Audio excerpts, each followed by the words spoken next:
ચલો ગાઈસ, સોમનાથ કિચનમાં આપ સૌનું હાર્દિક સ્વાગત છે. તો આજે આપણે બનાવવાના છે સેવ.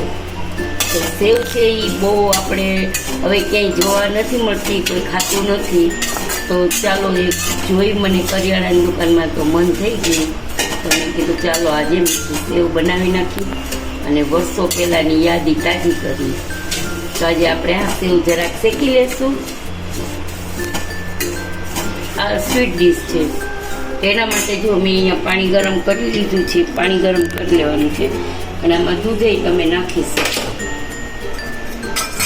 તો હવે આ શેકેલી છે એટલે બહુ કંઈ શેકવાની જરૂર નથી. તો આપણે 2 ચમચી જેટલું ઘી માંડ જોઈશે, બહુ ઘી નહીં જોઈએ.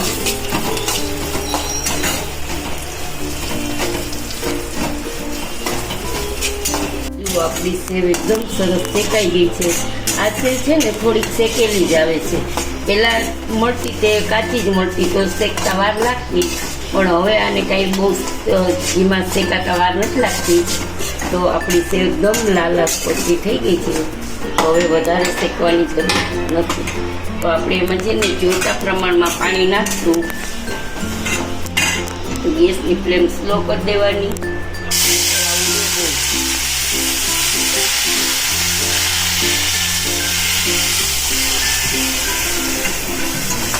આપણે છે ને બુડે ને એટલું જ પાણી નાખવાનું છે.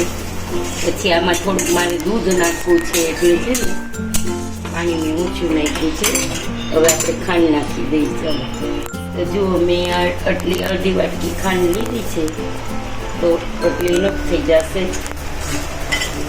તો હવે છે ને આપણે થોડુંક દૂધ નાખી દઈશું. તો જુઓ આપણે છે ને થોડુંક અડધી વાટકી જેટલું દૂધ નાખી દઈશું. હવે આને આપણે એકદમ ગેસની ફ્લેમ હાઈ કરી દેવાની છે અને આમ શેકવાની છે. અને અહીંયા આપણું ઢોકળું જો રેડી થઈ ગયું છે. જો ગાઈસ આપણી સેવ રેડી છે. ઘી નીકળવા માંડ્યું છે, છૂટું પડી ગયું છે ઘી. અને આમાં બહુ ઘી નથી હોતું. જે ડાયટ ચાર્જ માટે ખાવું હોય તોય ખાઈ શકો. અને હેલ્ધી ને સરસ મજાની સ્વીટ ડીશ છે.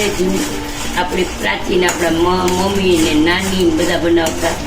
તો જુઓ આપણી સેવ બરસ, આમાં સેવ બરસ કહ્યા એટલે આ સેવ બરસ આપણી રેડી છે. તો ઉપર ગાર્નિશ કરી નાખી છે કાજુ બદામ. તો ગેસ કરી દઈશું ઓફ. હવે આજનો વિડીયો તમને જુઓ. આ આપણી સેવ રેડી છે. આજનો વિડીયો કેવો લાગ્યો તે જરૂરથી જણાવજો. લાઈક કરજો, શેર કરજો અને કમેન્ટ બોક્સમાં જરૂરથી બતાવજો કે તમારે આ સેવ કેવી લાગી. અને તમારા ફ્રેન્ડ સર્કલમાં જરૂરથી તમારા ફ્રેન્ડ સર્કલમાં જરૂરથી શેર કરજો અને જણાવજો કે આજનો વિડીયો તમને કેવો લાગ્યો છે. શ્રી કૃષ્ણ.